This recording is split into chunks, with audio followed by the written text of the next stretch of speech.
everybody! Hello, quilting friends. This is Caroline from So Can She, and I'm so excited to share with you some more quilting today, a new design to quilt on our color by number quilt that I've got here.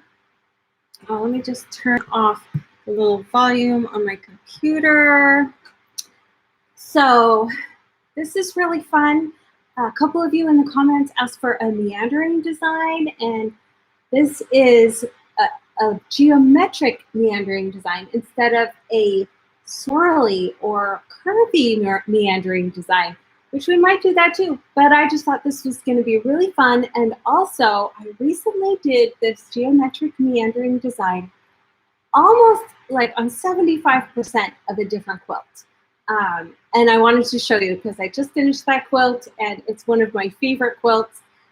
So I wanted to show you that as an idea of how you can use this design not only in our 4.5-inch blocks like we're doing on this quilt, but as more of an all-over pattern.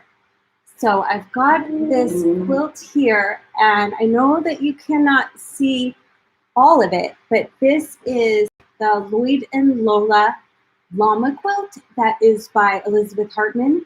And as you can see here on my llama bodies, I kind of did a little bit of custom quilting, you might say. I just thought about what might look good in these areas, some curvy lines here on the legs, some little clamshells here on the body, and other things on this little blanket. But then all around my llama bodies, in between the legs here, I did this geometric meandering design.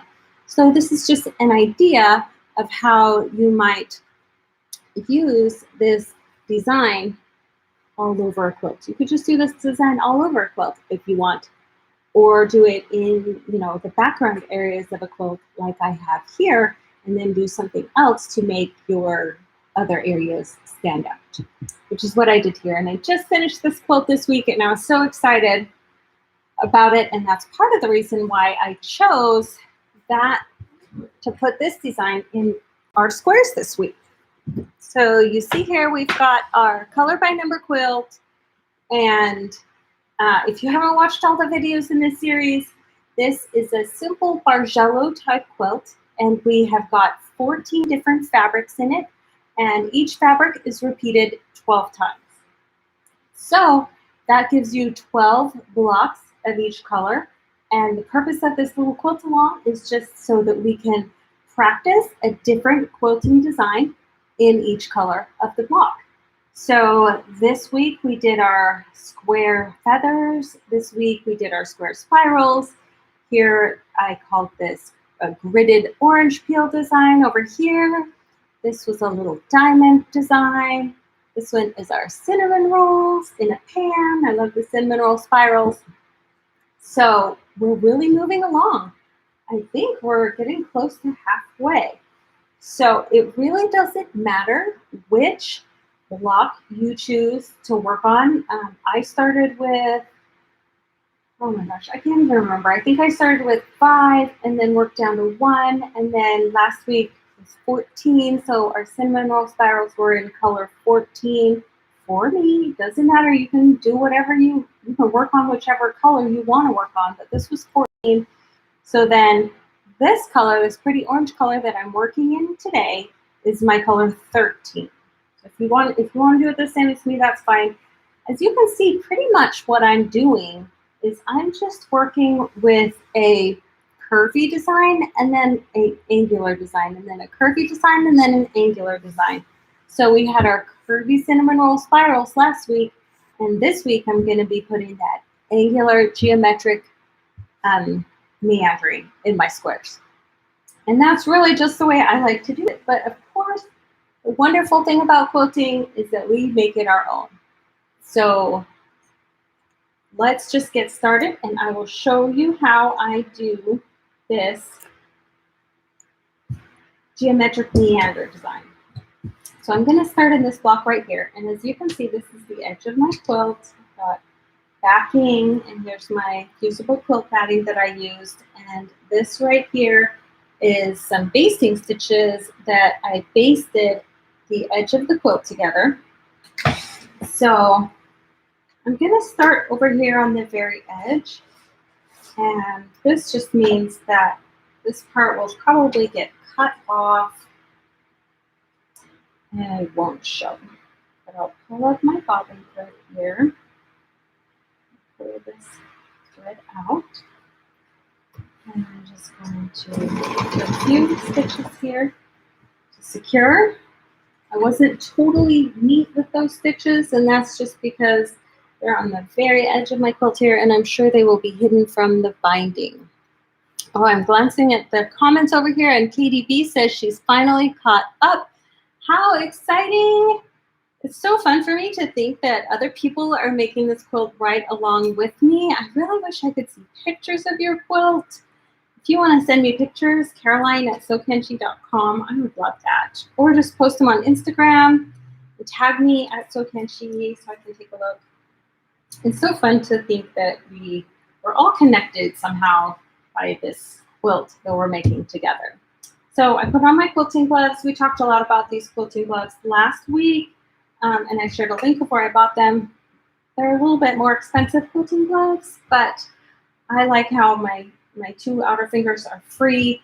I find that I still can grip pretty well with my other fingers because of the grippy dots, but if I have to like check my phone or touch a button on my sewing machine or something, I can use one of these two fingers and I don't have to take off my gloves. So I like that. Okay, so just a reminder how I like to do frame motion quilting on this domestic machine. It's a Bernina, so it does have the stitch regulator, but I don't have it attached because I still have my little ruler foot on. And you might ask, well, why do you have your ruler foot on when we're not going to use rulers today?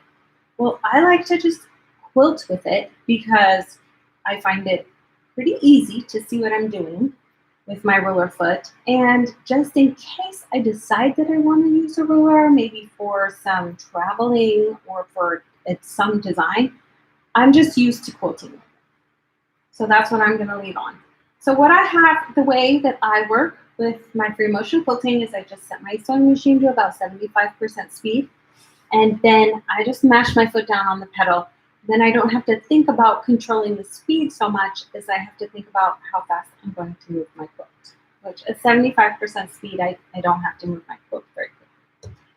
So for this design, I'm just going to get started. And to begin with, I'm just going to quilt a couple straight lines. You see that I've got my needle here right in the corner of the block. So I'll travel over, go up, over, with some geometric designs. They're not perfectly parallel to anything, but they're geometric. Actually, I think I'm going to slow down my machine a bit. Okay, now I'm going to work on doing a little square spiral here. So I'm going to go. See, I just did that. That looks good to me. And I can also do that to kind of fill in this area back here. So I can go up, back, little square spiral. I think you'll find that this design is really easy with filling in spots. Now, when I'm doing a meandering design, I try to think about that the little motifs that I'm quilting are about the same size as my negative space that I'm not quilting. So I'm not going to worry about filling in this little space right here because it's about the same size as these little squares that I am doing. So I'm not going to worry too much. You could fill that in with another little square, but I'm not going to. Since the place where I want to end up is right here at this corner, so then I can travel into this block, I'm going to work my way down here, some geometric meandering, and maybe I'll come over here and work up here and then end up either right, if not right in the corner, I'll end up like going right over here and then traveling up. So let's just see where it takes me.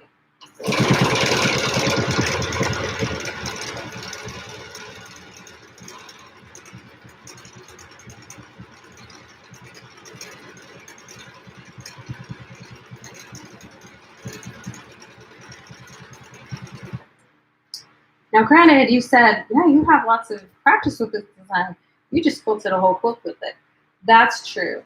And what I can say is the more that you just do meandering of any kind, whether it's curvy meandering or geometric meandering, the more your brain kind of gets used to it and you just kind of like fill in the spaces as you go. But the good thing about this is if I can change my mind at any time and go in a different direction because it's freehand. It's not gonna look the same in every single block. So let's go up here.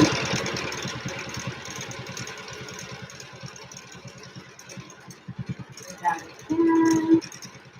I should go down here, I think.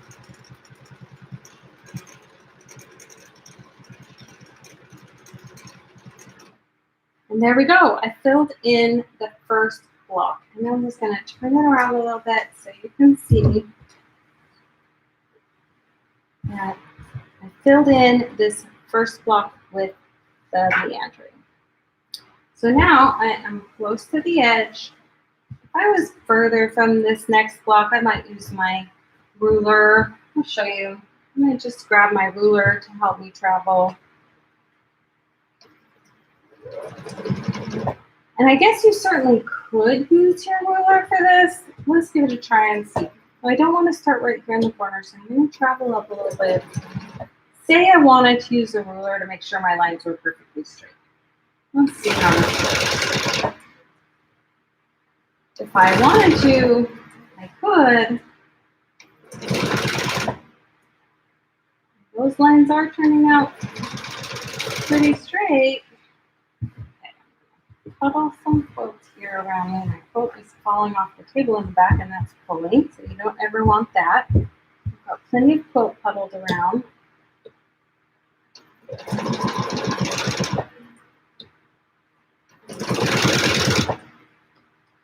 And as you see, using the ruler really does give me a nice, straight, geometric meander.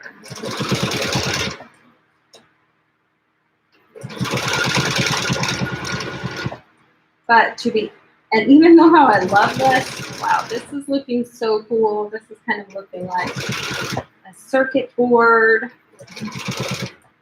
And if I wasn't doing very much of this on a quilt, wow, that looks really good. I don't know if you can see that.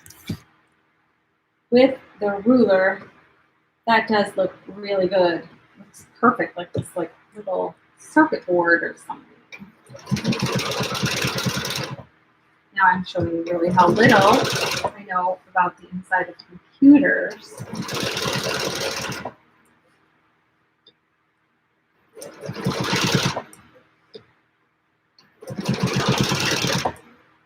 But it looks great when I use a ruler. But if I'm being 100% honest, most of the time I am just in too much of a hurry to bother with this.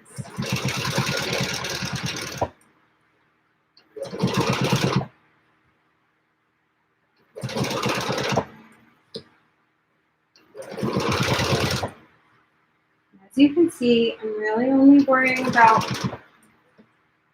filling in the spots so that my negative space is about the same size as the space that I have quilts in.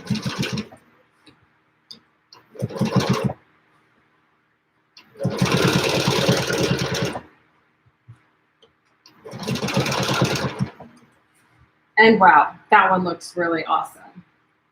I'm actually really impressed. But when I'm actually doing this design in a large area or I'm having to repeat it a lot, I just don't want to take the time to use a ruler. It's too slow. So here I am. I'm just going to do one more block for you. This one right here. So we're just going to kind of do this meandering. As you see, I'm only working in the area that's between my fingers. And that helps me to control the quilt and not let it get out of control. So there we go.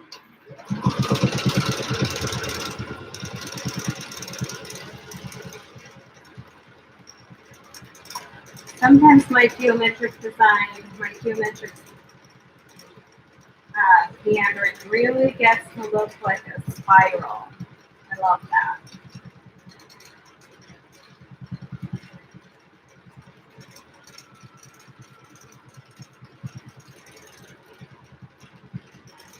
I'll work my way down. A little spiral right here.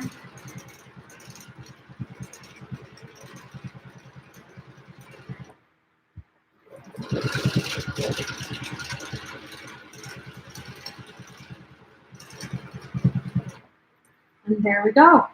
Now I put myself in a situation though. I traveled from this corner way down here over to this corner up here, and I wasn't thinking, and I actually need to be down here for my next block, but that's really no problem.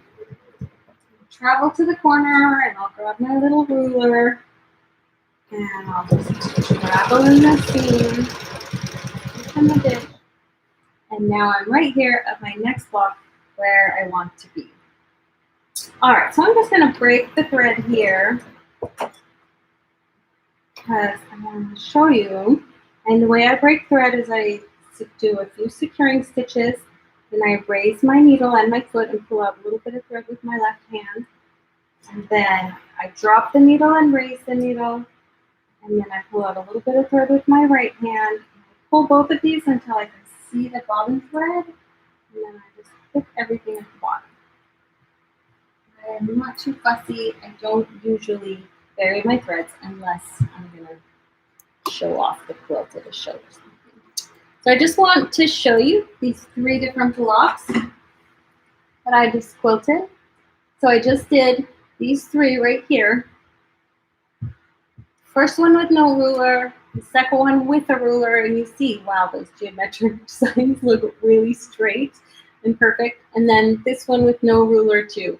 But this just took twice as long. So this is the way I normally do it. Now maybe if I was trying to do something super fancy, super show quilt, maybe then I would do it more with the ruler. But I usually just kind of enjoy it, relax, get it done, and I like this. This is just fine. So let me see if we have any questions. Katie is having fun. Okay, yes, there is a link to where I bought the gloves, and I will post it. It's also below. It's also on our Quiltalong page. If you go to socanshe.com, at the top of the page, here, I'll show you my little face. At the top of the page, there is a link that says Quiltalong, and if you click on Quiltalong, there it shows all the videos and all of the products pretty much that I've used, the rulers that I use. Not that you have to use the exact same things that I'm using. There are plenty of straight edge quilting rulers out there. You just want to make sure that you get the right one for your machine. But a lot of people like to know exactly what I'm using, so I shared that. Not that you have to use it, just if you want to know what I'm using. Okay. Let's see here, and there's a link to the gloves under the cinnamon roll video, but I will put a link to the gloves under the video for today too. All right, let's see here. C. Lombard said she finally got some rulers. That's so exciting. You know, always keep an eye out at your shop. Yesterday, I was at my brother's shop because I do have a brother embroidery machine, and I was getting it repaired. I broke the threader on it because I got impatient. Anyway, I was picking up my brother machine from being repaired, and somebody had traded in a Bernina, and they were selling all of these Bernina accessories, like a whole bunch of rulers and a whole bunch of feet, a whole bunch of stuff for great prices. I was really tempted to pick some up because I don't have the official Bernina rulers. I just never got them. I collected a bunch of rulers because I started doing ruler quilting on my Juki. And anyway, I don't have them, and I was really tempted to buy those Bernina rulers until I looked at them and I was like, I have all these same shapes in other rulers, so I didn't buy them. But try asking at your quilt shop if they have stuff like that. You can always get great deals. Okay, let's see here. Elmira wants to share a tip. Yes, that is a wonderful, wonderful tip. She said that when she was taught to do meandering, she would practice with a pencil and paper. And that is a really, really great tip. I do that too. When I'm thinking of a new design, I will often practice it on paper with just a pencil, just to get your brain in the habit, or teach your brain how to fill in a space with stitches. And you can just do it with pencil and paper, and then when you're on your sewing machine, on your quilt, it's a little bit easier. And also, like I have shown in several of the other videos, in preparation for this quilt, I made a quilt sandwich and I put a grid of 4.5-inch squares all over it so that I could practice my design on that practice quilt sandwich with 4.5-inch squares just like this, and kind of get an idea of how the scale of certain designs looks in the 4.5-inch square and how different designs look next to each other, which I've already totally filled up that quilt sandwich. I don't have it here right to show you, but I've filled it up and I need to make another one because we have about half the quilt to go and I want to make sure it all looks good. So anyway, next week I was thinking of doing some of the clamshell designs. I think we just did a geometric design, so maybe doing a cute, like 1.5-inch or larger clamshell might be cute in the next one. Let me know what you think. Oh, actually, I need to tell you that next week my kids have spring break from school, and so I'm just going to take some time off and spend some time with my kids next week. So we will be back in 2 weeks. So Friday in 2 weeks, we'll be back to do another one of our color by number Quiltalong. For those of you that aren't caught up yet with this block, well, that gives you time to work on your quilt and pull it all together. And please send me pictures. Email me pictures, Caroline@sewcanshi.com, or go ahead and post them on Instagram and tag me @sewcanshi so that I can see, because I really want to see everybody's quilt and how you're doing.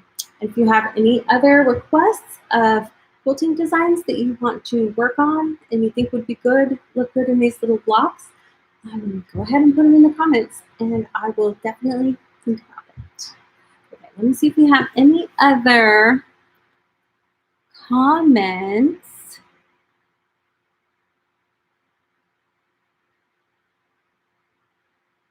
Okay, it looks like we don't. Well, it's so great to hear from all of you guys. I'm having so much fun with this. Usually I like try and quilt a whole quilt. I don't stop and start so much. So this has been really fun to just do a little bit of this quilt every week and see how it's coming together. Yeah, love it. So have a wonderful weekend, everybody, and be safe, and we'll circle back and we will touch base into a new quilting block in 2 weeks. See you later.